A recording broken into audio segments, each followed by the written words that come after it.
এবারের নিবেদন বিভূতিভূষণ বন্দ্যোপাধ্যায়ের গল্প মেঘমল্লার। পরিচালনায় সৌভিক সাহা। শুরু হচ্ছে মেঘমল্লার।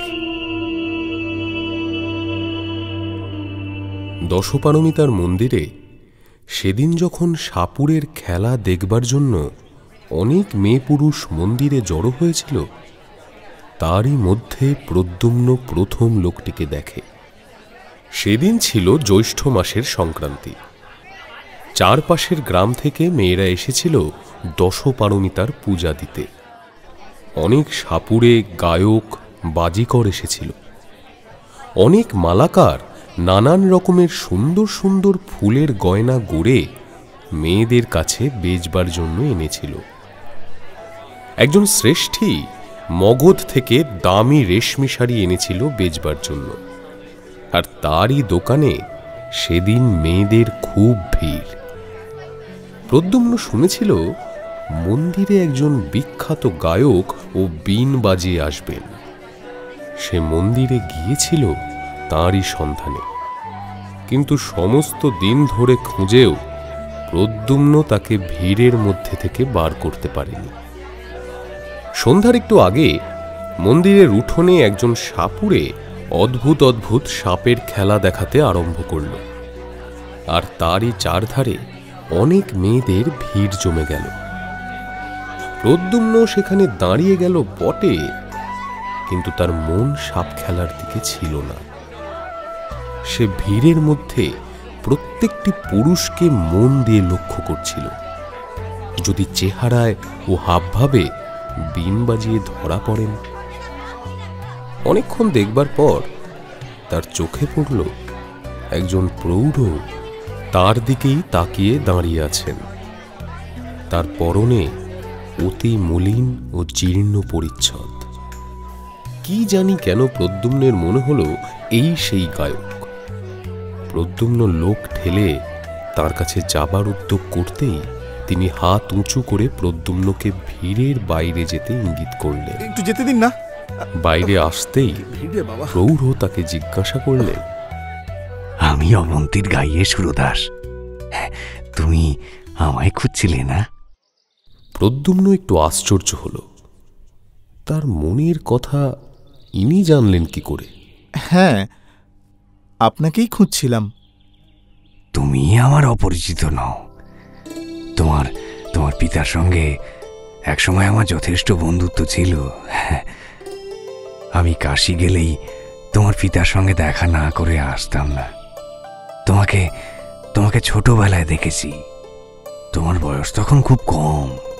আপনি এখানে আছেন কোথায়? নদীর ধারে একটা ভাঙা মন্দির আছে, জানো? হ্যাঁ জানি। ওখানে একজন সন্ন্যাসী থাকতেন না? এখনো ওখানেই আছেন। তুমি একদিন গিয়ে আমার সঙ্গে দেখা করো। তুমি এখানে কোথায় থাকো? এখানকার বিহারে পড়ি। 3 বছর আছি। আপনি মন্দিরে কতদিন থাকবেন? সে তোমাকে বলবো। তুমি এরই মধ্যে একদিন যেও। প্রদ্যুম্ন প্রণাম করে বিদায় নিল। তখনও সন্ধে হয়নি। মন্দিরটা যে ছোট্ট পাহাড়টার উপর, তারই দুপাশের ঢালু রাস্তা বেয়ে মেয়েরা উৎসব থেকে বাড়ি ফিরছিল। প্রদ্যুম্নের চোখ যেন কার সন্ধানে মেয়েদের ভিড়ের দিকে ধাবিত হল। তারপরে তাদের পিছনে ফেলে দ্রুত পদে নামতে লাগল। আচার্য শীলভদ্র অত্যন্ত কড়া মেজাজের মানুষ। একেই তিনি প্রদ্যুম্নের মধ্যে অন্যান্য ছাত্রদের চেয়ে বেশি চঞ্চলতা ও কৌতুকপ্রিয়তা লক্ষ্য করে তাকে একটু বেশি শাসনের মধ্যে রাখতে চেষ্টা করেন। তার উপরে সে রাত করে ফিরলে কি আর রক্ষা থাকবে? বাঁক ফিরতেই বাঁ পাশের পাহাড়ের আড়ালটা সরে গেল।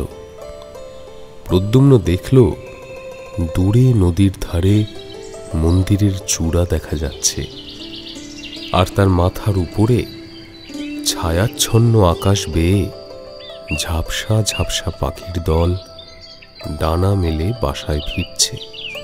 আরো দূরে একখানা সাদা মেঘের প্রান্ত পশ্চিম দিকের পরন্ত রোদে সিঁদুরের মতো রাঙা হয়ে আসছিল। চারিধারে তার শীতোজ্জ্বল মেঘের কাঁচুলি হালকা করে টানা। হঠাৎ পিছন থেকে প্রদ্যুম্নের কাপড় ধরে কে একজন টানল। প্রদ্যুম্ন পেছনে ফিরে চাইতেই তার চোখে কৌতুকের বিদ্যুৎ খেলে গেল। সে কিশোরী, তার দোলন চাপা রঙের ছিপছিপে দেহ বেড়ে নীল শাড়ি ঘুরিয়ে ঘুরিয়ে পরা, নতুন কেনা একছড়া ফুলের মালা তার খোঁপাতে জড়ানো। সুনন্দা, তুমি কখন এসেছিলে? আমি তোমাকে এত খুঁজলাম, কই দেখতে পেলাম না তো। আহা, আমাকেই খুঁজতে যেন এসেছিলে আর কি। যত রাজ্যের সাপুরে আর বাজিকরদের মুখের দিকে চেয়ে চেয়ে ঘুরছিলে, সে কি আর আমি দেখিনি? সত্যি বলছি সুনন্দা, তোমাকেই খুঁজেছি। নামবার সময় খুঁজেছি, তার আগেও খুঁজেছি। তুমি কাদের সঙ্গে এলে? এমন সময় দেখা গেল একদল মেয়ে পাহাড়ের উপর থেকে সেই পথে নেমে আসছে। সুনন্দার সেদিকে চোখ পড়তেই সে হঠাৎ প্রদ্যুম্নকে পেছনে ফেলে তাড়াতাড়ি নামতে লাগল। পেছনেই একদল অপরিচিতা মেয়ে। এ অবস্থায় আর সুনন্দার অনুসরণ করা উচিত হবে না ভেবে প্রদ্যুম্ন খানিকক্ষণ চুপ করে দাঁড়িয়ে রইল। তারপর হতাশা মেশানো ক্রোধে ঘাড় উঁচু করে লাফিয়ে লাফিয়ে চলতে লাগল। সন্ধ্যের অন্ধকার তখন মিলিয়ে গিয়েছে। অন্ধকারটাই তরল থেকে তরলতর হতে হতে হঠাৎ কখন জ্যোৎস্নায় পরিণত হয়েছে। অন্যমনস্ক প্রদ্যুম্ন তা লক্ষ্যই করেনি। যখন তার চমক ভাঙল, তখন পূর্ণিমার সাদা জ্যোৎস্না পথ ঘাট ধুইয়ে দিচ্ছে, আর দূর মাঠের গাছপালা জ্যোৎস্নায় ঝাপসা দেখাচ্ছে। পড়াশুনো তার হয় কি করে? এমন রাত্রে যে কত যুগের বিরোহীদের মনোবেদনা তার প্রাণের মধ্যে জমে ওঠে, সে কথা বলে শেষ করা যাবে না। তার অবাধ্য মন এইসব ভরা জ্যোৎস্নার রাতে মহাকট্ঠী বিহারের পাশা নলিন্দে মানুষ সুন্দরীদের পেছনে পেছনে যে ঘুরে বেড়ায়, তার জন্য কি সেই দায়ী? এদিকে দশপারমিতার মন্দিরের সন্ধ্যারতির ঘণ্টার শব্দ তখনও মিলিয়ে যায়নি। দূরে নদীর বাঁকের ভাঙা মন্দিরের ক্ষীণ আলো জ্বলে উঠল। উৎসব ফেরতা মেয়ে পুরুষদের দল জ্যোৎস্না ভরা মাঠের মধ্যে ক্রমে বহু দূরে অদৃশ্য হয়ে গেল। প্রদ্যুম্নের গতি আরো দ্রুত হল। পথের পাশে একটা গাছ। গাছটার কাছে যেতেই প্রদ্যুম্নের মনে হল গাছের আড়ালে কেউ যেন দাঁড়িয়ে আছে।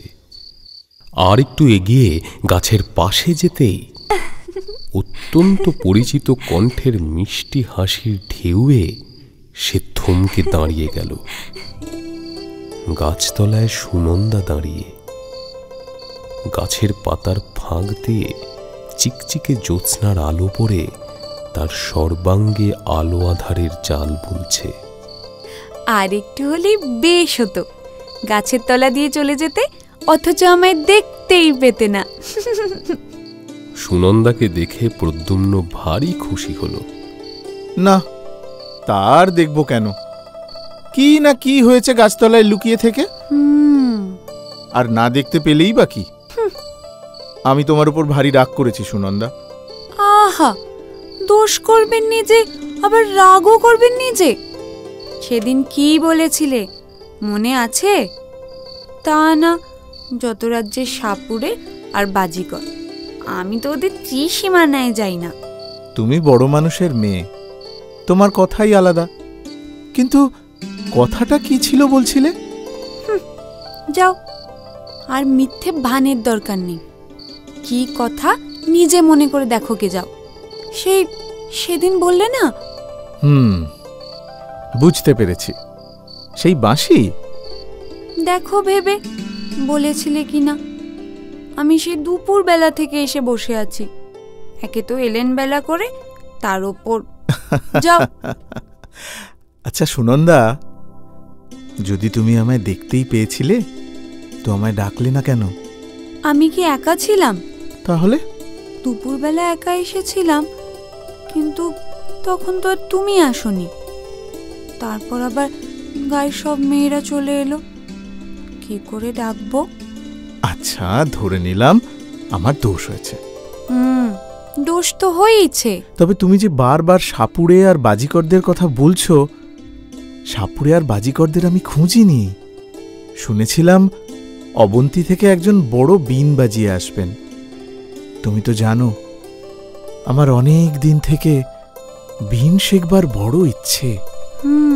তা জানি। তাই তাঁর সন্ধানে ঘুরছিলাম, দেখাও পেয়েছি। জানো? পেয়েছো? হ্যাঁ পেয়েছি, এখানকার নদীর ধারের দেউলে থাকেন। আচ্ছা ভালো কথা, তোমার বাবা কোথায় সুনন্দা? বাবা তো 3-4 দিন হলো কৌশাম্বী গিয়েছেন, মহারাজ ডেকে পাঠিয়েছেন। ও তাই? নইলে আমি ভাবছি এত রাত পর্যন্ত সুনন্দা কি করে এই পথে এখানে গাছের তলায়। চুপ চুপ। সুনন্দা তাড়াতাড়ি প্রদ্যুম্নের মুখে নিজের হাত চাপা দিয়ে লজ্জিত মুখে বললে, তোমার কি কোনো কাণ্ডজ্ঞান নেই? এক্ষুনি সব লোক আরতি দেখে ফিরবে। এবার কিন্তু তোমার বাবা এলে আমি বলে দেব। দিও বলে, আমি এমনি আরতি পর্যন্ত মন্দিরে থাকি, তিনি জানেন। প্রদ্যুম্ন সুনন্দার ফুলের মতো নরম অথচ সুগঠিত ডান হাতটা নিজের হাতের মধ্যে জড়িয়ে নিল। আচ্ছা থাক, বলবো না। চলো সুনন্দা, তোমায় বাঁশি শোনাই। চলো। আমার সঙ্গেই আছে, সত্যি বলছি, তোমায় শোনাবার জন্যেই এনেছিলাম। তবে ওকে খুঁজছিলাম বীণটা ভালো করে শিখব বলে। নদীর ধারে এসে কিন্তু প্রদ্যুম্ন বড় নিরুৎসাহ হয়ে পড়ল। সে বাঁশি বাজালো বটে, কিন্তু সে যেন ভাষা ভাষা, তাতে প্রাণের কোনো যোগ রইল না। তারা দুজনে নির্জনে আরও কতবার বসেছে। প্রদ্যুম্নের বাঁশি শুনতে সুনন্দা ভালোবাসত বলে প্রদ্যুম্ন যখনই বিহার থেকে বাইরে আসত বাঁশিটা সঙ্গে আনত। প্রদ্যুম্নের বাঁশির অলস স্বপ্নময় সুরের মধ্যে দিয়ে কতদিন দুজনের অজান্তে দুপুর গড়িয়ে সন্ধ্যার অন্ধকার নেমে এসেছে।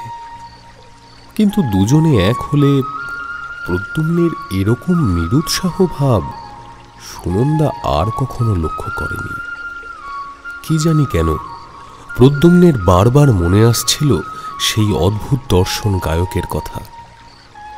তাদের বিহারের কলাবিং ভিক্ষু বসুব্রতের আঁকা জরার চিত্রের মতোই লোকটা কেমন যেন কুশ্রী, লোল চর্ম, শীর্ণ দর্শন। ওর পোশাকের রংটা কেমন পুরনো পুঁথির ভূর্জপত্রের মতো অপ্রীতিকর, মেটে লাল রঙের। পরদিন সকালে প্রদ্যুম্ন নদীর ধারের ভাঙা মন্দিরে গেল। সে মন্দিরে দেবমূর্তি বহুদিন হল উধাও।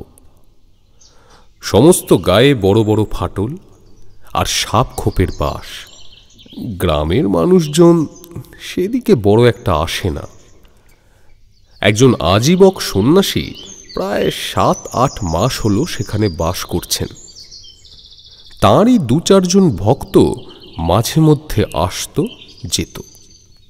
তাই মন্দিরের পথঘাট আজকাল একটু ভালোর দিকেই।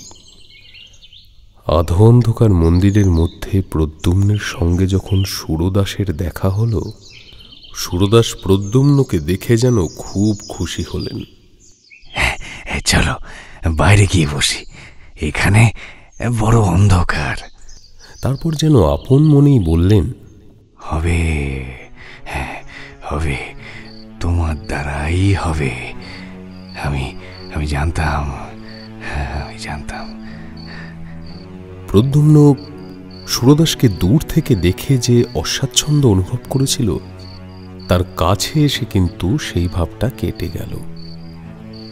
সে লক্ষ্য করল সুরদাসের মুখ একটু কুদর্শন বটে, কিন্তু তাতে প্রতিভার ছাপ আছে।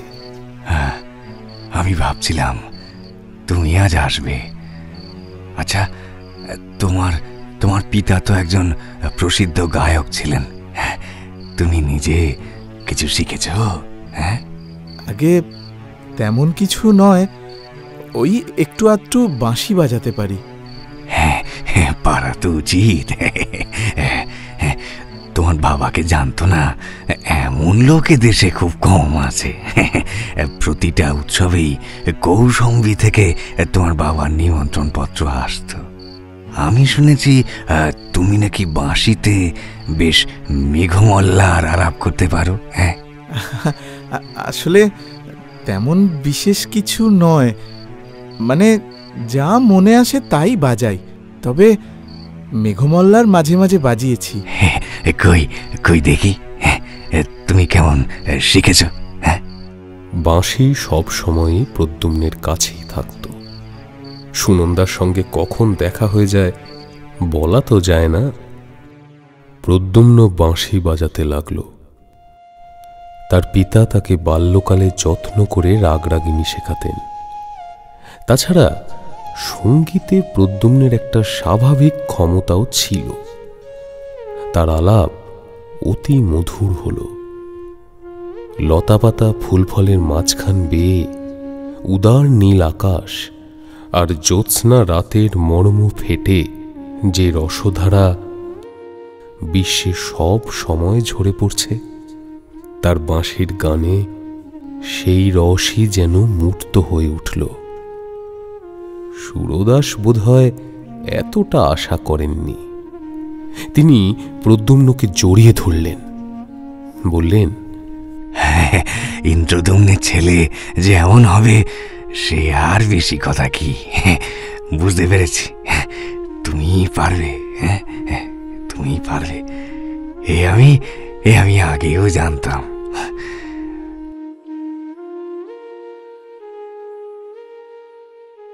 নিজের প্রশংসায় প্রদ্যুম্নের তরুণ সুন্দর মুখ লজ্জায় লাল হয়ে উঠল। অন্যান্য দু এক কথার পর প্রদ্যুম্ন বিদায় নিতে উদ্যত হল।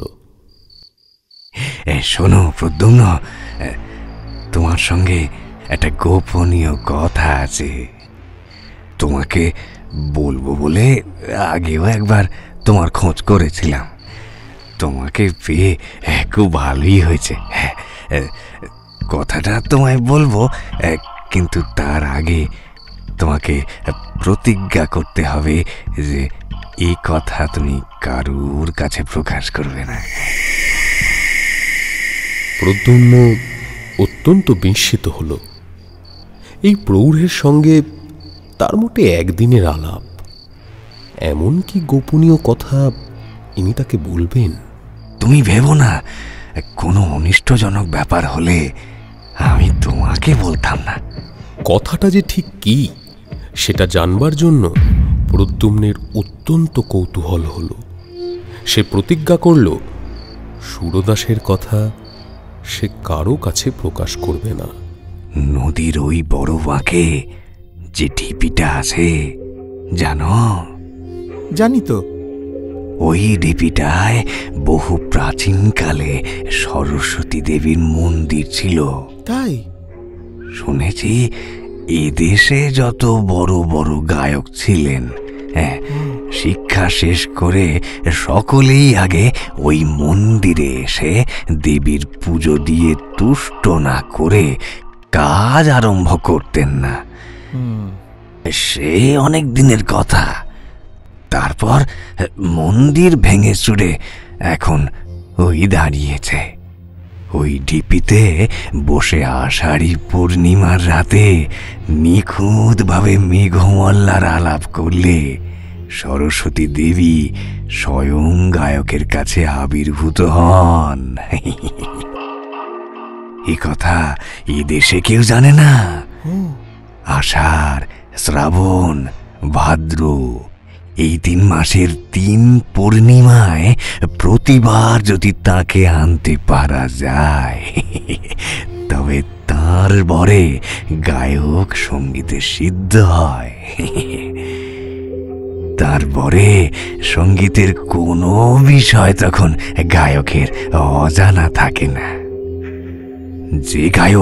যে গায়ক বর প্রার্থনা করবে সে অবিবাহিত হওয়া চাই। আচ্ছা, আমি বলছিলাম সামনের পূর্ণিমায় তুমি আর আমি এই বিষয়টা চেষ্টা করে দেখব। হ্যাঁ, তুমি কি বলো? সুরদাসের কথা শুনে প্রদ্যুম্ন অবাক হয়ে গেল। তা কি করে হয়? আচার্য বসুব্রত কলাবিদ্যা সম্বন্ধে উপদেশ দিতে গিয়ে অনেকবার বলেছেন, কলা অধিষ্ঠাত্রী দেবী সরস্বতীর যে মূর্তি হিন্দুরা কল্পনা করেন সেটা নিছক কল্পনায়, তার সঙ্গে বাস্তবের কোনো সম্পর্ক নেই। সত্যি সত্যি তাকে দেখতে পাওয়া তাকে সম্ভব? প্রদ্যুম্ন চুপ করে রইল। এতে তোমার কি অমত আছে? হ্যাঁ, না, কিন্তু আমি ভাবছিলাম এটা কি করে সম্ভব যে দেবী। সেই বিষয়ে তুমি নিশ্চিন্তে থাকো। এর সত্যতা তুমি নিজের চোখে দেখো। হ্যাঁ, তোমার অমত না থাকলে আমি সামনের পূর্ণিমায় সব ব্যবস্থা করে রাখবো। সুরদাসের কথা শুনে প্রদ্যুম্ন অত্যন্ত বিস্ময়ে, কৌতূহলে কেমন একরকম হয়ে গিয়েছিল। সে শুধু ঘাড় নেড়ে বলল, আচ্ছা, ঠিক আছে, তাই রাখবেন, আমি আসব। বেশ বেশ, বড় আনন্দিত হলাম। তুমি মাঝে মাঝে একবার করে এখানে এসো। হ্যাঁ, তোমাকেও তৈরি করতে হলে 2-1টা কাজ করতে হবে, সে বলে দেব। হ্যাঁ। প্রদ্যুম্ন আর একবার সম্মতিসূচক ঘাড় নাড়বার পর সুরদাসের কাছে বিদায় চাইল। তারপর সে চিন্তিতভাবে বিহারের পথ ধরল। তার মনে হচ্ছিল, দেবী সরস্বতী স্বয়ং। শুনেছি শ্বেত পদ্মের মতো নাকি রং তার। না জানি কত সুন্দর তার মুখ। আচার্য বসুব্রত বলেন বটে, কিন্তু ভদ্রাবতী নদীর ধারে শাল পিয়াল তমালের বনে ঘন ঘোর বর্ষা নামল। সারা আকাশ জুড়ে কোনো বিরোহিণী পুরো সুন্দরীর অযত্ন বিন্যস্ত মেঘবরণ চুলের রাশ। বর্ষা রাতের ঘন অন্ধকার যেন তার একলা প্রাণের নির্জনতা। দূর বনের ঝোড়ো হাওয়ায় যেন তার আকুল দীর্ঘশ্বাস।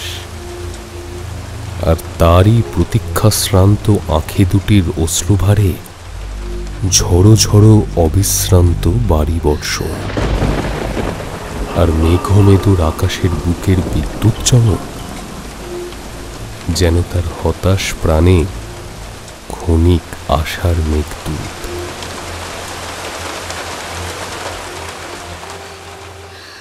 আষাঢ়ী পূর্ণিমার রাতে প্রদ্যুম্ন সুরদাসের সঙ্গে নদীর ঘাটে গেল। তারা যখন পৌঁছালো তখন মেঘ নেমে সমস্ত আকাশ ছেয়ে ফেলেছে। তরল অন্ধকারে চারিদিক অস্পষ্ট দেখাচ্ছে।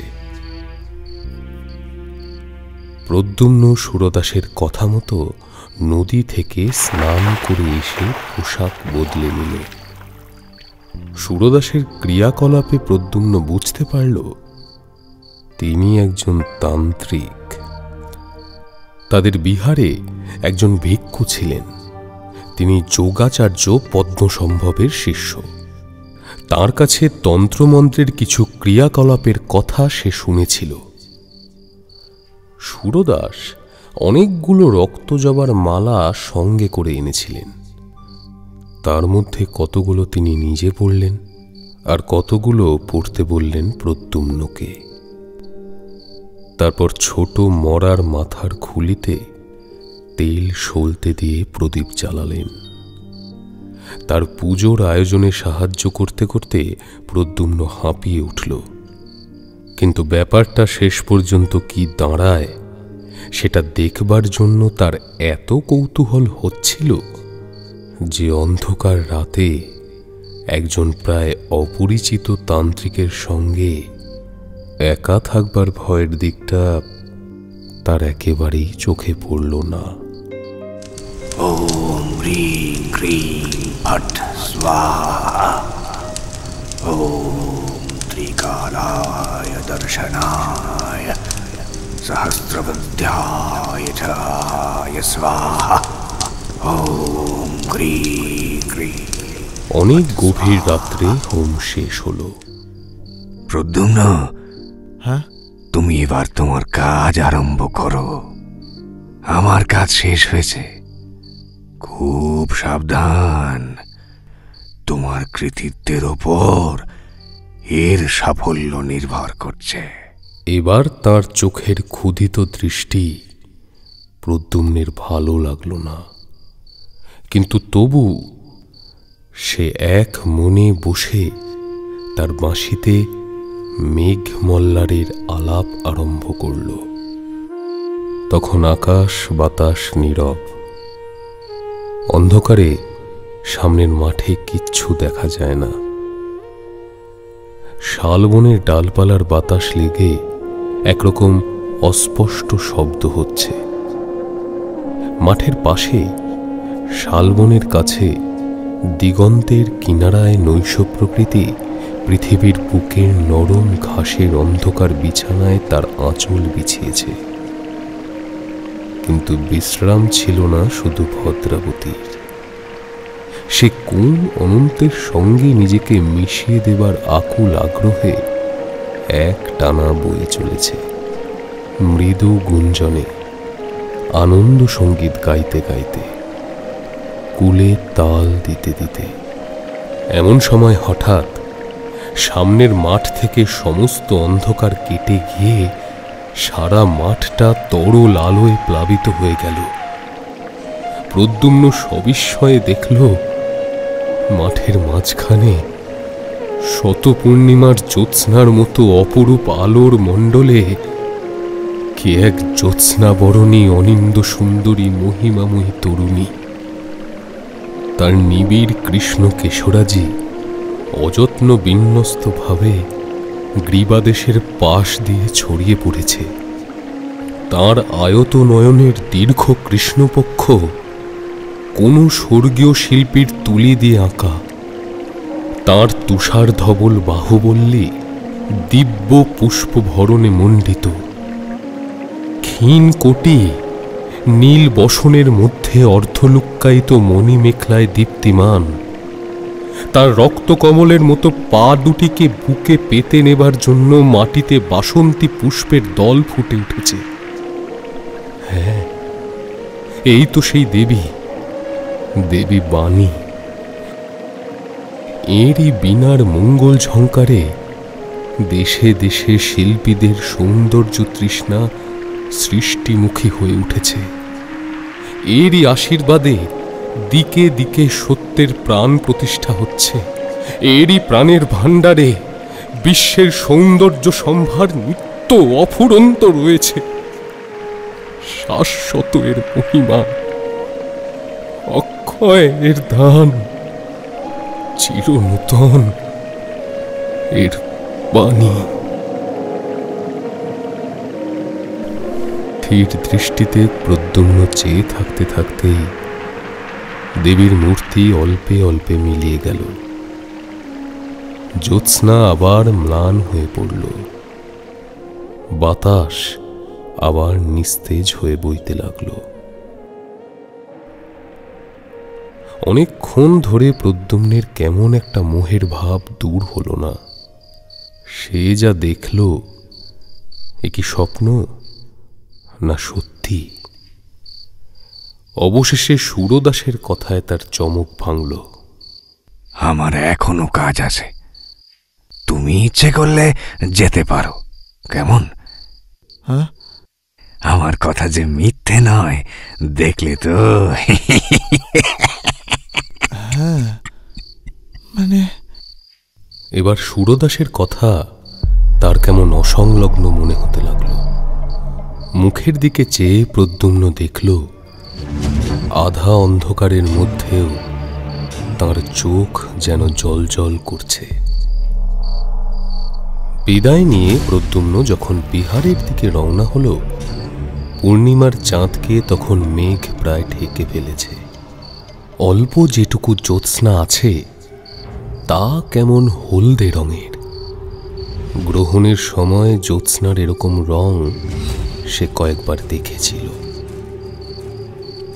মাঠ খুব বড়, পার হতে অনেকটা সময় লাগল।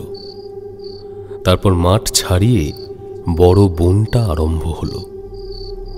খুব ঘন বন, শাল দেবদারু গাছের ডালপালা নিবিড় হয়ে জড়াজড়ি করে আছে।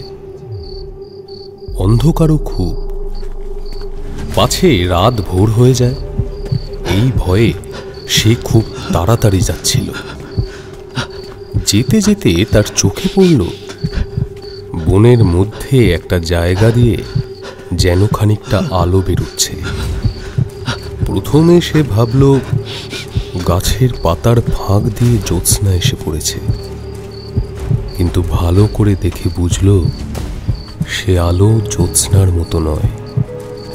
অত্যন্ত কৌতূহল হওয়াতে পথ ছেড়ে সে বনের মধ্যে ঢুকে পড়ল। একটা গাছের গুঁড়ির ফাঁক দিয়ে উঁকি মেরে প্রদ্যুম্ন অবাক হয়ে দাঁড়িয়ে রইল।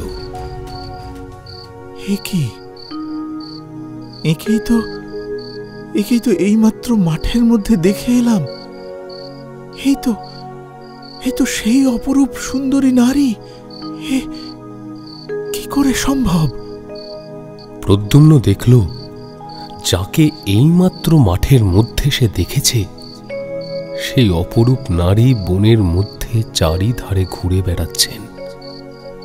জোনাকি পোকার হুল থেকে যেমন আলো বেরোয়, তার সমস্ত অঙ্গ দিয়ে তেমনি একরকম স্নিগ্ধ অথচ উজ্জ্বল আলো বেরুচ্ছে। অনেক দূর পর্যন্ত বন সে আলোয় উজ্জ্বল হয়ে উঠেছে। আরেকটু কাছে গিয়ে সে লক্ষ্য করল তার আয়ত চক্ষু দুটি অর্ধ নিমিলিত, যেন কেমন নেশার ঘোরে তিনি চারিপাশ হাতড়ে পার হবার পথ খুঁজে বেড়াচ্ছেন। কিন্তু সেটা না পেয়ে পিপুল গাছগুলোর চারিধারে গোল হয়ে ঘুরছেন। তার মুখ অত্যন্ত বিপন্নের মতো। প্রদ্যুম্নের হঠাৎ বড় ভয় হল।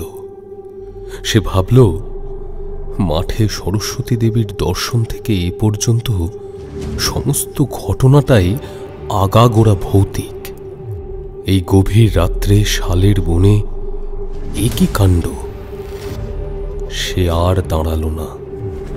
বন থেকে বেরিয়ে দ্রুত হাঁটতে হাঁটতে যখন সে বিহারের বাগানে এসে পৌঁছল, ম্লান চাঁদ তখন কুমার শ্রেণীর পাহাড়ের পিছনে অস্ত যাচ্ছে। ভোর রাত্রে ক্লান্তিতে ঘুমিয়ে পড়ল সে। আর একটা স্বপ্ন দেখল। ভদ্রাবতীর গভীর কালো জলের তলায় রাতের অন্ধকারে কি এক দেবী পথ হারিয়ে ফেলেছে। তিনি যতই উপরে উঠবার চেষ্টা করছেন, জলের ঢেউ তাকে ততই বাধা দিচ্ছে, আর নদীর জলে তার অঙ্গের জ্যোতি ততই নিভে আসছে। অন্ধকার ততই তার চারিপাশে গাঢ় হয়ে আসছে। নদীর মাছগুলো তার কোমল পা দুখানি ঠুকরে রক্তাক্ত করে দিচ্ছে। ব্যথিত দেহা বিপন্না দেবীর দুঃখ দেখে একটা বড় মাছ দাঁত বের করে হিংস্র হাসি হাসছে, আর সেই মাছটার মুখ অনেকটা গায়ক সুরদাসের মতো। প্রদ্যুম্ন ভোরে উঠেই আচার্য পূর্ণবর্ধনের কাছে গিয়ে দেখা করল আর সম্পূর্ণ ব্যাপারটা তাকে খুলে বলল। আচার্য পূর্ণবর্ধন বৌদ্ধ দর্শনের অধ্যাপক। মঠের ভিক্ষুদের মধ্যে তিনি সবার প্রাচীন ও বিজ্ঞ। সকলেই তাকে শ্রদ্ধা করত। তিনি সব শুনে অবাক হয়ে গেলেন, আর সঙ্গে সঙ্গেই তাঁর চোখের দৃষ্টিতে আশঙ্কার ছায়া এসে পড়ল। এ কথা আগে জানাওনি কেন? আগে তিনি নিষেধ করেছিলেন। আমি তার কাছে প্রতিজ্ঞা করেছিলাম যে... বুঝেছি, তবে এখন বলতে এসেছ কেন? এখন আমার মনে হচ্ছে আমি কার যেন কি অনিষ্ট করেছি। পূর্ণবর্ধন একটুখানি কি যেন ভাবলেন, তারপর বললেন, এই রকম একটা কিছু ঘটবে তা আমি জানতাম। পদ্মসম্ভব আর তার কয়েকজন তান্ত্রিক শিষ্য দেশের ধর্মকর্ম লোপ করতে বসেছে।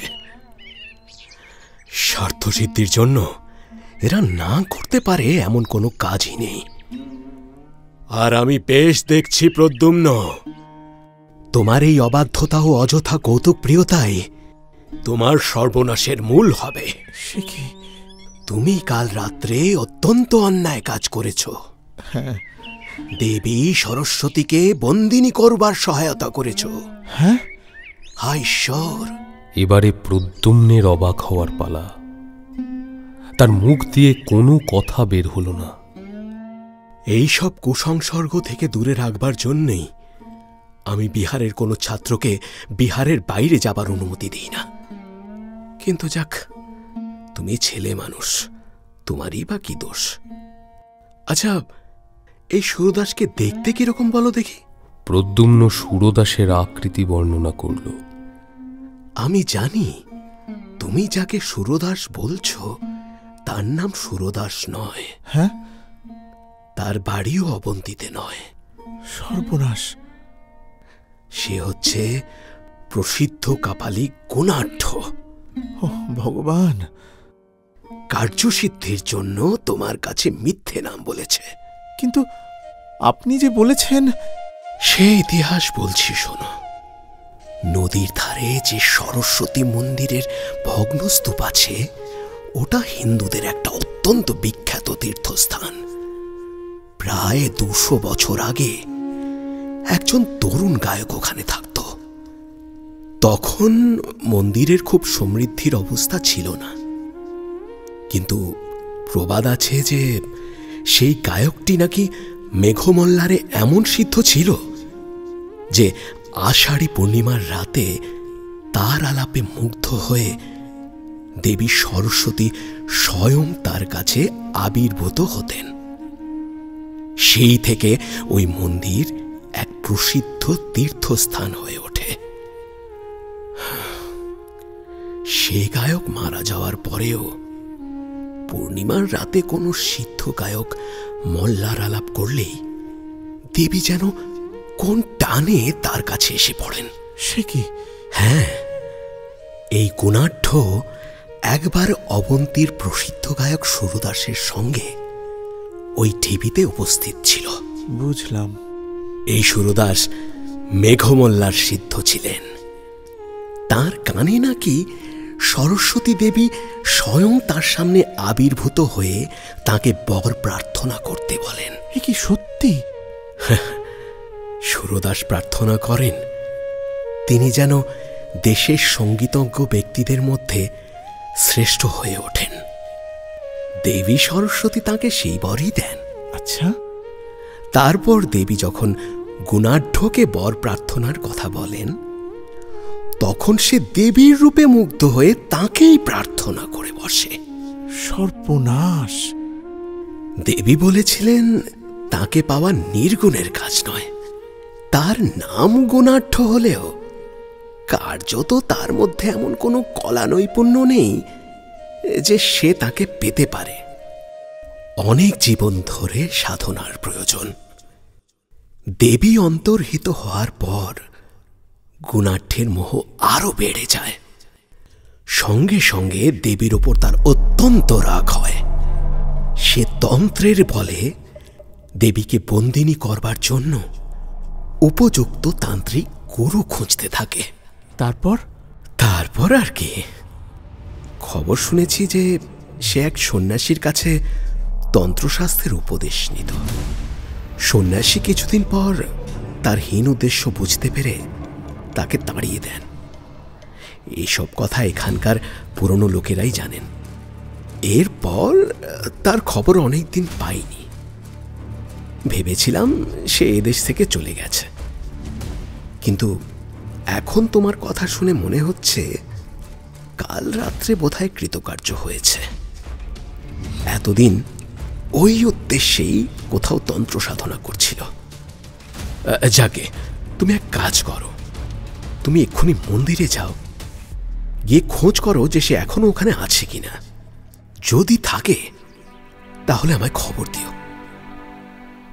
প্রদ্যুম্ন আর এক মুহূর্ত দাঁড়াল না। সে ছুটে বিহারের বাগানে গিয়ে পড়ল। তখন রোদ ফুটে উঠেছে। যেতে যেতে সে দেখল বাগানের এক প্রান্তে একটা বড় আম গাছের ছায়ায় চিত্রকর ভিক্ষু বসুব্রত হরিণ চর্মের আসনে বসে কি একটা আঁকছেন, কিন্তু তার মুখে যেন অতৃপ্তি আর অসাফল্যের চিহ্ন। প্রদ্যুম্ন যা ভেবেছিল তাই ঘটল। মন্দিরে গিয়ে সে দেখল সেখানে কেউ নেই।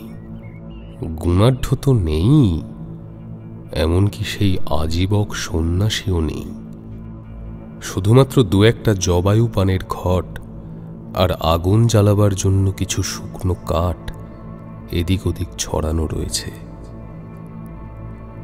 সেই দিনই গভীর রাত্রে প্রদ্যুম্ন কাউকে কিছু না বলে চুপি চুপি বিহার ছেড়ে চলে গেল। বিহার ছাড়ার পর প্রদ্যুম্ন একবার কেবল সুনন্দার সঙ্গে দেখা করেছিল। বলেছিল, সুনন্দা, আমি একটা বিশেষ কাজে বিদেশে যাচ্ছি। সে কি? কেন? সে কথা আমি এখন তোমায় বলতে পারবো না সুনন্দা। তাহলে খবর দেওয়ারই বা কি ছিল? এমনিই চলে গেলে পারতে। আসলে আসলে এখন বললে তুমি সব কথা থাক, বাদ দাও। দেখো সুনন্দা, রাগ করো না, আমার অপেক্ষা করো, আমি শিগগিরই ফিরে আসব। তারপর 1 বছর কেটে গিয়েছে। এই 1 বছরে সে কাঞ্চি, উত্তর কুশল আর মগধের সমস্ত জায়গায় খুঁজেছে, কিন্তু কোথাওই গুণাঢ্যের কোনো সন্ধান পায়নি। তবে বেড়াতে বেড়াতে কতকগুলো কৌতূহলজনক কথা তার কানে এসেছে। এই শুনেছিস, মগধের ভাস্কর মিহিরগুপ্ত রাজার আদেশ মতো ভগবান তথাগতের মূর্তি তৈরি করতে শুরু করেছিলেন। মিহিরগুপ্ত? তিনি তো অতি প্রসিদ্ধ, অসামান্য প্রতিভা। প্রসিদ্ধ তো বটেই, কিন্তু তিনি তো 1 বছর ধরে পরিশ্রম করছেন যে মূর্তি গড়ে তুলবেন বলে। তারপর শেষে দেখছেন সে মূর্তির মুখ এমন রূঢ় হয়েছে যে লোকে বুদ্ধের মূর্তি কি মগধের দস্যু ওই আমাদের কি বলে ওই দমনকের মূর্তি তাই ঠিক করে উঠতে পারছে না। সে কি, মিহিরগুপ্ত কি মূর্তি তৈরি ভুলে গেলেন নাকি? তবে আর বলছি কি, তোমরা তক্ষশিলার বিখ্যাত দার্শনিক পণ্ডিত যমুনাচার্যের কথা শুনেছ কি? কেন, তার আবার কি হলো? পণ্ডিত যমুনাচার্য মীমাংসা দর্শনের ভাষ্য প্রণয়ন করতে নিযুক্ত ছিলেন।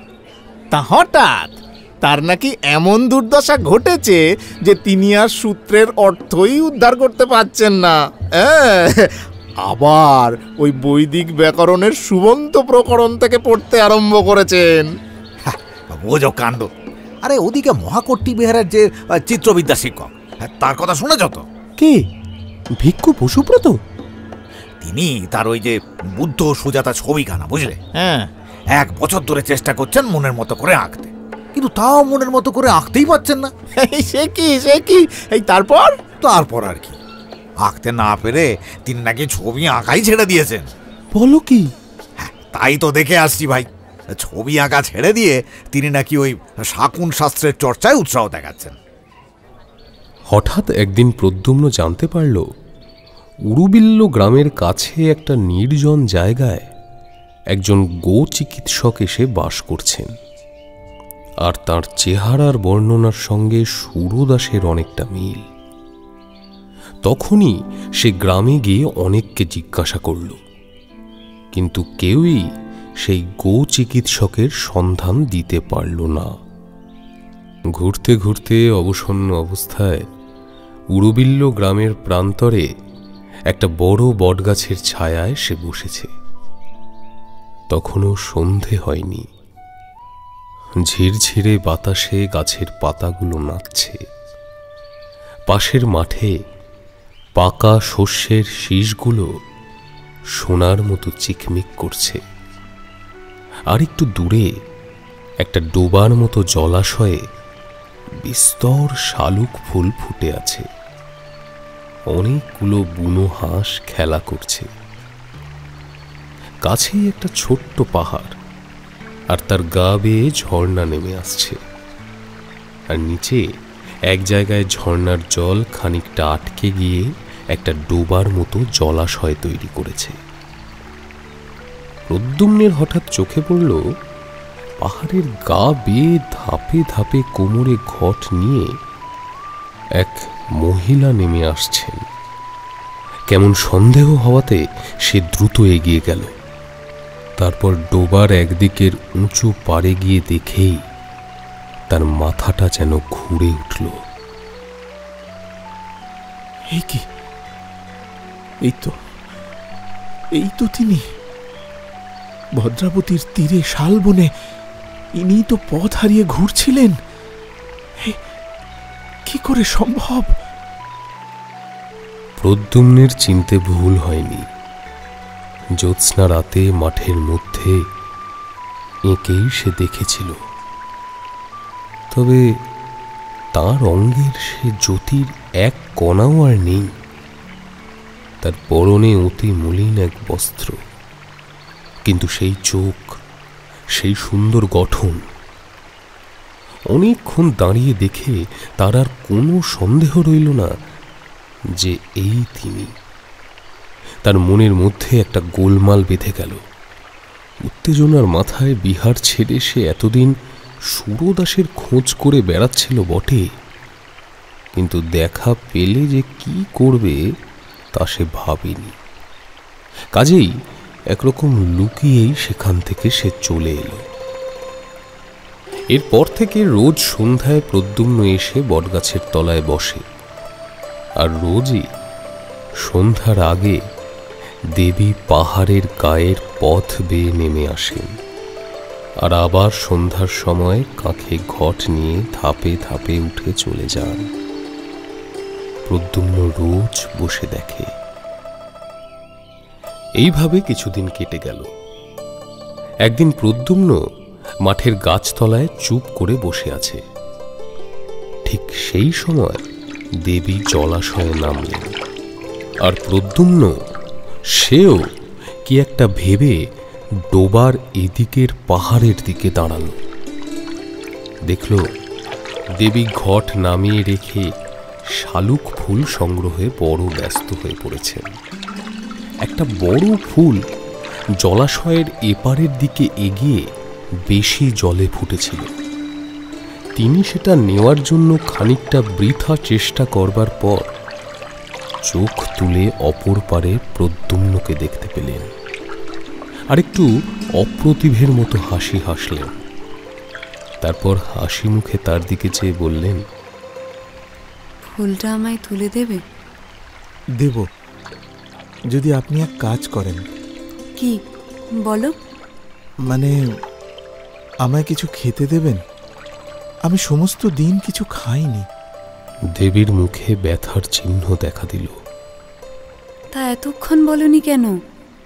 এসো, এপারে এসো। না মানে থাকবে ফুল, তুমি মাঠের মাঝে ওই বড় গাছটার তলায় রোজ বসে থাকো, তাই না?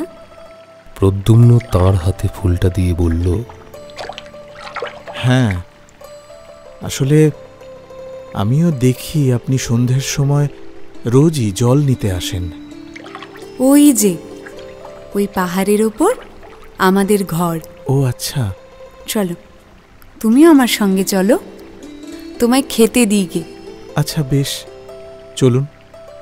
একথা বলেই দেবী কেমন একটা বিহ্বল চোখে চারিদিকে চাইলেন। তারপর পাহাড়ের গায়ের ধাপ বেয়ে উঠতে লাগলেন। প্রদ্যুম্ন পেছন পেছন চলল।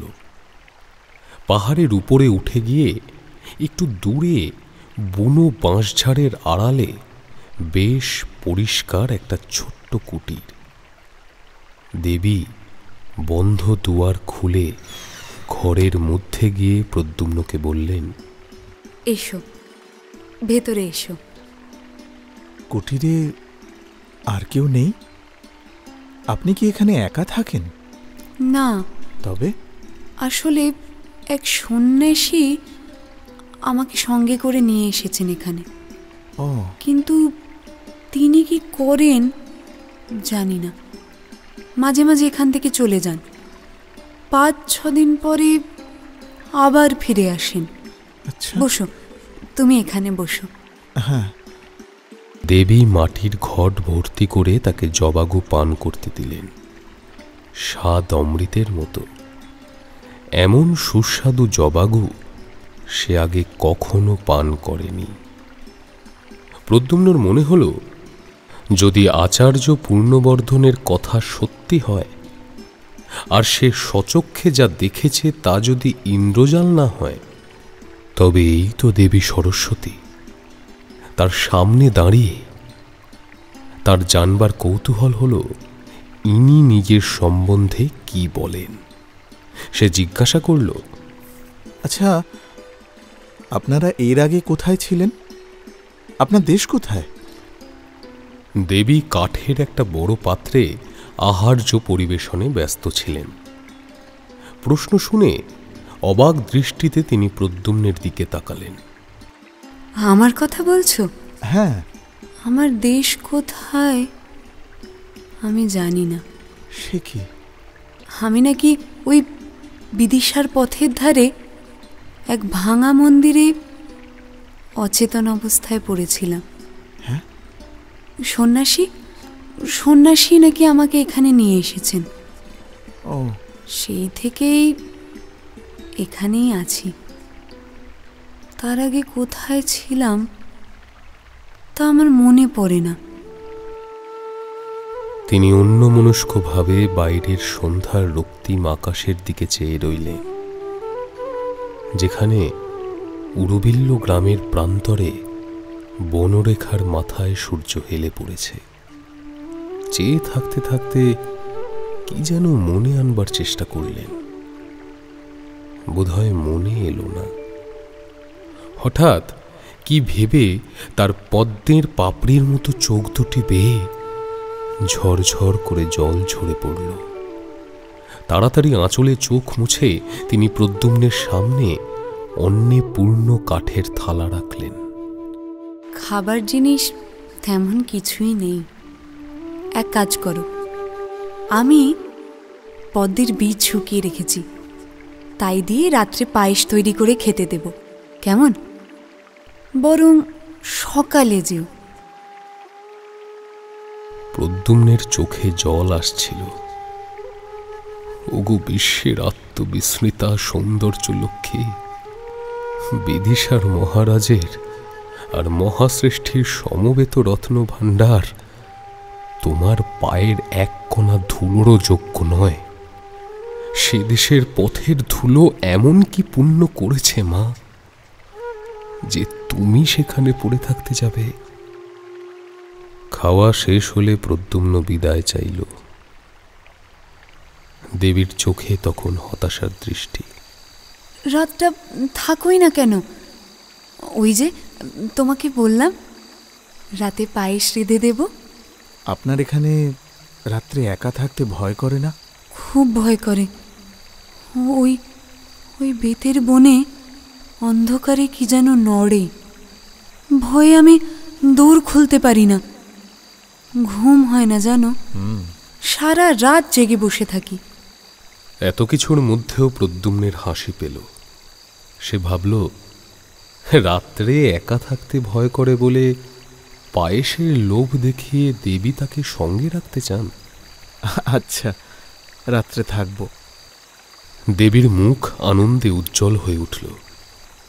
প্রদ্যুম্ন সমস্ত রাত কুটিরের বাইরে খোলা হাওয়ায় বসে কাটাল। দেবীও তার কাছেই বসে রইলেন। এত সুন্দর জ্যোৎস্না, কিন্তু আমি আমি ভয়ে বাইরে আসতে পারি না জানো, ঘরের মধ্যেই বসে রাত কাটাই। দেবীর ব্যাপার দেখে প্রদ্যুম্ন অবাক হয়ে গিয়েছিল। হলই বা মন্ত্রশক্তি, কিন্তু এতটা আত্মবিস্মৃত হওয়া, এ যে তার কল্পনার বাইরের জিনিস। নানা গল্পে সমস্ত রাত কাটল। ভোর হতে সে বিদায় চাইল। দেবী বলে দিলেন, শোনো, সন্ন্যাসী এলে একদিন আবার এসো কিন্তু।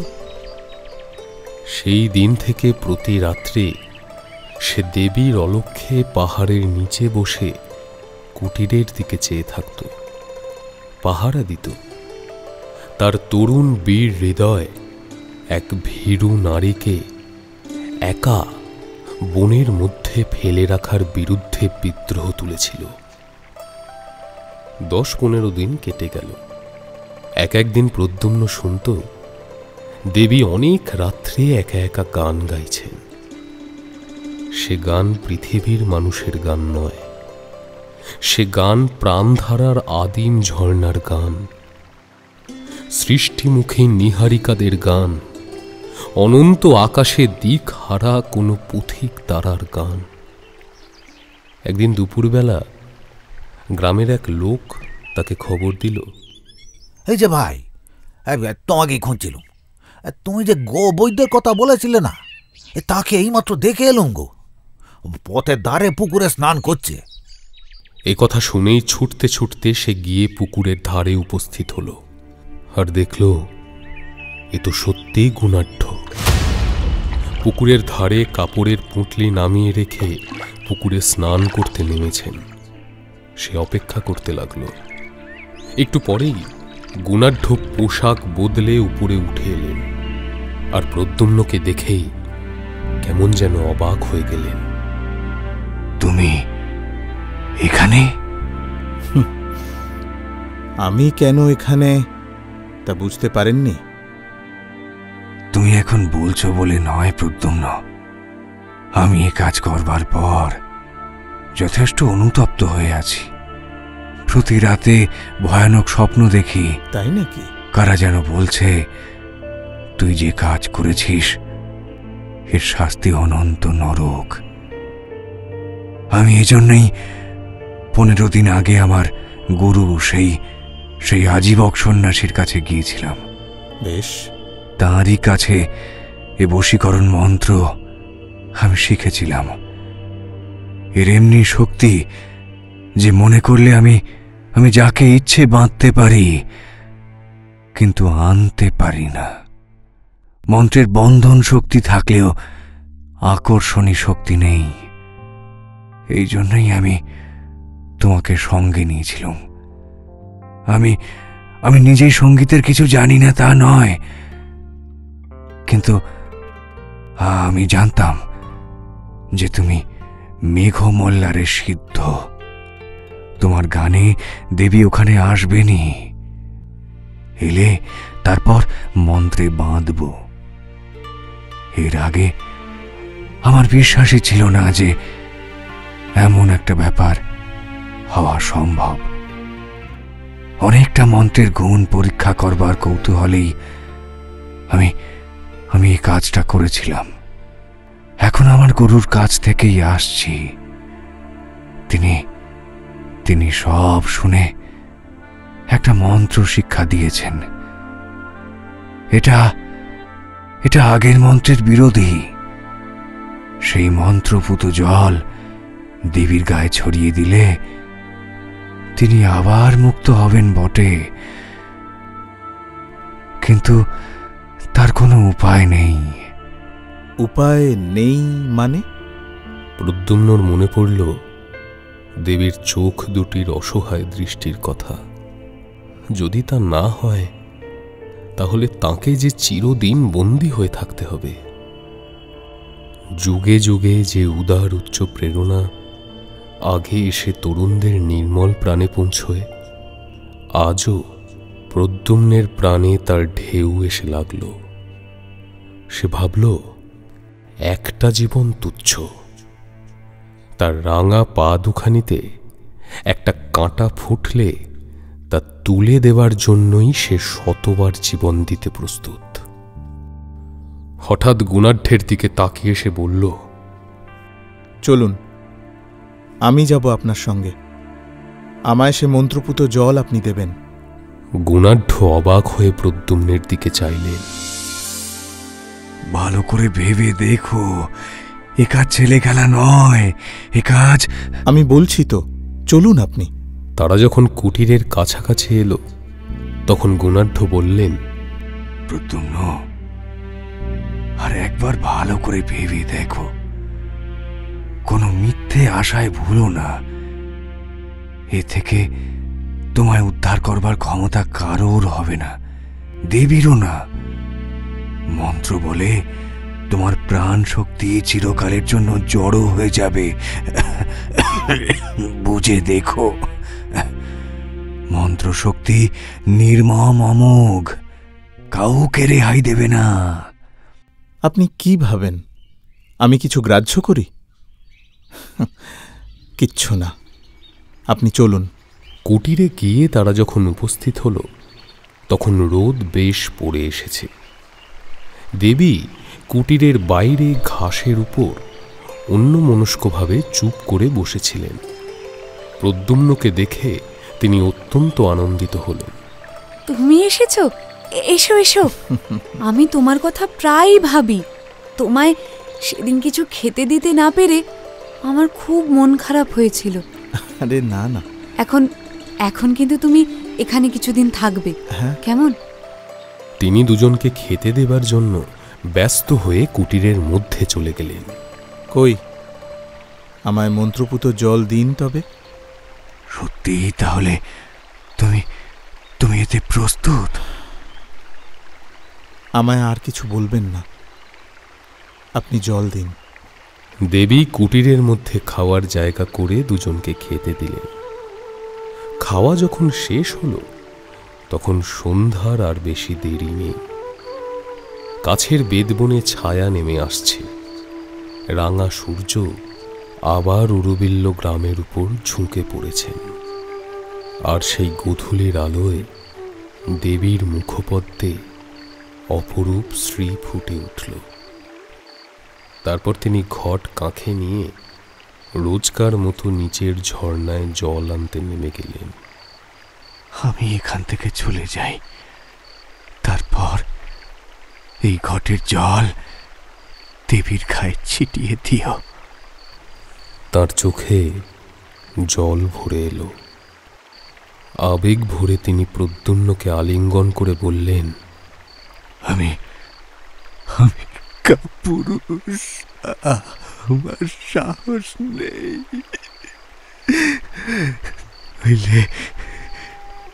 তিনি কুটিরের মধ্যে তার জিনিসপত্র সংগ্রহ করে নিলেন। তারপর সরু পথ বেয়ে বেদবনের ধার দিয়ে পাহাড়ের অন্যদিকে চলে গেলেন। তারই নিচে একটু দূরে মগধ থেকে বিদিশা যাওয়ার রাজপথ। প্রদ্যুম্ন বসে বসে ভাবল, ওই নীল আকাশের নিচে 20 বছর আগে সে মায়ের কোলে জন্মেছিল। হয়তো তার সেই মা বারাণসীতে তাদের বাড়িতে বসে জানলা দিয়ে সন্ধ্যের আকাশের দিকে চেয়ে প্রবাসী পুত্রের কথাই ভাবছেন। মায়ের মুখখানি একবারটি শেষবারের জন্য দেখতে তার প্রাণ আকুল হয়ে উঠল। ওই পূর্ব আকাশের নবমীর চাঁদ কেমন উজ্জ্বল হয়েছে। মগধ যাওয়ার রাজপথে গাছের সারির মাথায় একটা তারা ফুটে উঠল। তরল অন্ধকারে আর ভালো করে দেখা যায় না। প্রদ্যুম্নের চোখ হঠাৎ জলে ভরে এলো। ঠিক সেই সময় সে দেখল দেবী জল নিয়ে পাহাড়ের গা বেয়ে উঠে আসছেন। মন্ত্রপুত জলপূর্ণ ঘট সে মাটিতে নামিয়ে রেখেছিল। দেবীকে আসতে দেখে সে সেটা হাতে তুলে নিল। দেবী কুটিরের সামনে এলেন। তার হাতে অনেকগুলো আধফোটা শালুক ফুল। সন্ন্যাসী কোথায়? তিনি আবার কোথাও যেন চলে গেলেন, আজ আর আসবেন না। তারপর সে দেবীর পায়ের ধুলো নিয়ে তাকে প্রণাম করে বলল, মা, না জেনে তোমার উপর অত্যন্ত অন্যায় আমি করেছিলাম। মানে? আজ তারই শাস্তি আমাকে নিতে হবে। কিন্তু আমি তার জন্য এতটুকু দুঃখিত নই। কি বলছো? যতক্ষণ জ্ঞান লুপ্ত না হয়ে যায় ততক্ষণ এই ভেবে আমার সুখ যে বিশ্বের সৌন্দর্য লক্ষ্মীকে অন্যায় বাঁধন থেকে মুক্ত করার অধিকার আমি পেয়েছি। কি বলছো এসব? দেবী অবাক চোখে প্রদ্যুম্নের দিকে চেয়ে রইলেন। শুনুন, আপনি আপনি বেশ করে মনে করে দেখুন দেখি, আপনি কোথা থেকে এসেছিলেন? কেন? আমি তো তোমায় বলেছি আমি ওই বিদিশার পথের ধারে। প্রদ্যুম্ন একাঞ্জলি জল তাঁর সর্বাঙ্গে ছিটিয়ে দিল। আরে এ কি, এ কি?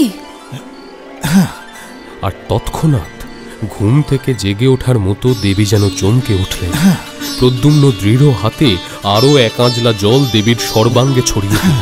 আর নিমেষের জন্য তার চোখের সামনে বাতাসে এক অপূর্ব সৌন্দর্যের স্নিগ্ধ প্রসন্ন হিল্লোল বয়ে গেল। তার সারা দেহ মন আনন্দে শিউরে উঠল। সঙ্গে সঙ্গে তার মনে হলো বারাণসীতে তাদের বাড়িতে হয়তো সন্ধ্যার আকাশে চোখ বন্ধ করে তার মা পথের দিকে তাকিয়ে আছেন।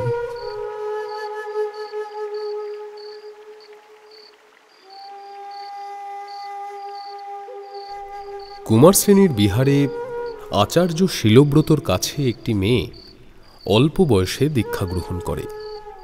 তার নাম সুনন্দা। বাবা মায়ের অনেক অনুরোধ সত্ত্বেও মেয়েটি নাকি বিয়ে করতে রাজি হয়নি। অত্যন্ত তরুণ বয়সে সন্ন্যাস গ্রহণ করায় সে বিহারের সকলের শ্রদ্ধার পাত্রী হয়ে উঠেছিল।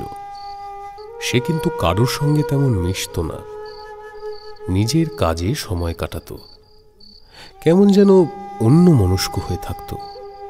জ্যোৎস্না রাত্রে বিহারের নির্জন পাষাণ অলিন্দে দাঁড়িয়ে দাঁড়িয়ে সে আপন মনে প্রায়ই কি একটা ভাবত। মাঠের জ্যোৎস্না জাল কাটিয়ে অনেক রাতে কাউকে বিহারের দিকে আসতে দেখলে এক দৃষ্টে সেদিকে চেয়ে থাকত। কতদিন আগে যেন তার প্রিয় আবার আসবো বলে চলে গিয়েছিল। তারই আসবার দিন গুনে গুনে পথ চাওয়া। দিনের পর দিন, মাসের পর মাস, এরকম কত সকাল সন্ধ্যা কেটে গেল, কেউ এলো না। তবু মেয়েটি ভাবত আসবে আসবে। এক এক রাত্রে সে বড় অদ্ভুত স্বপ্ন দেখত। কোথাকার যেন কোন এক পাহাড়ের ঘন বেতের জঙ্গল আর বাঁশের বনের মধ্যে লুকানো এক অর্ধভগ্ন পাষাণ মূর্তি। নিঝুম রাতে সে পাহাড়ের বেদগাছ হাওয়ায় দুলছে, বাঁশবনে শিরশির শব্দ হচ্ছে। দীর্ঘ দীর্ঘ বেদ ডাঁটার ছায়ায় পাষাণ মূর্তিটার মুখ ঢাকা পড়ে গেছে। সে অন্ধকারে অর্ধরাত্রে জনহীন পাহাড়টার বাঁশগুলোর মধ্যে ঝোড়ো হাওয়া ঢুকে একটা সুর বাজাচ্ছে। সেই সুরটা তার চেনা, সুরটার নাম মেঘ মল্লার।